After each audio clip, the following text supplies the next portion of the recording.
Si Jobert.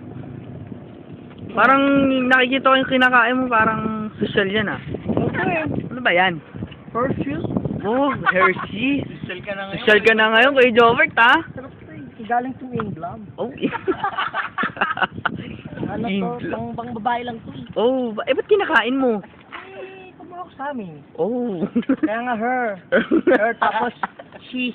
Oh. Babae to eh. Eh, di ba dapat panlalaki at pambabae? Kasi her, Kasi tsaka nasa kulay she. naman yung pag-gold lalaki yun. Ah, Tapos ganun. ito yun, no, tingnan mo yung chocolate. Tingnan niya, na. Jobert. Ano to yung transparent, white. Oh! Sarap yan, no?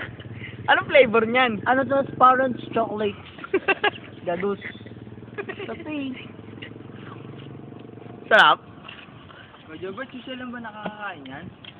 Social lang nakakaya to. Ito gold talaga to eh. Ah, Hindi pangipin. mga mayayaman lang mayayaman lang ang nakakabili niyan. Oo, kami lang. Kasi, teka lang ha. Kasi Dre, sa England, ano yun, inaakit pa yan? Ay, inaakit pa yun. Paano? Minsan ano yun eh, gagamit ko ng jam holder truck. Jam holder truck. Jam holder truck. Yun yung makakit sa bundok. Eh, di ba mahal yun pag inarkila? Oo, mga ano yun eh. 2 piso sa oras. Ganun yun eh. Talo negosyo ah. Oo. Tsaka itong chocolate na to, ano to? Ano ba yan?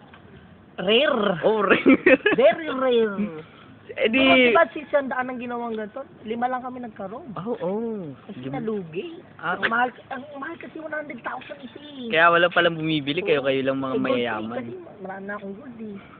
Sige na, kahit ka na, Sige, kay Jobert, salamat.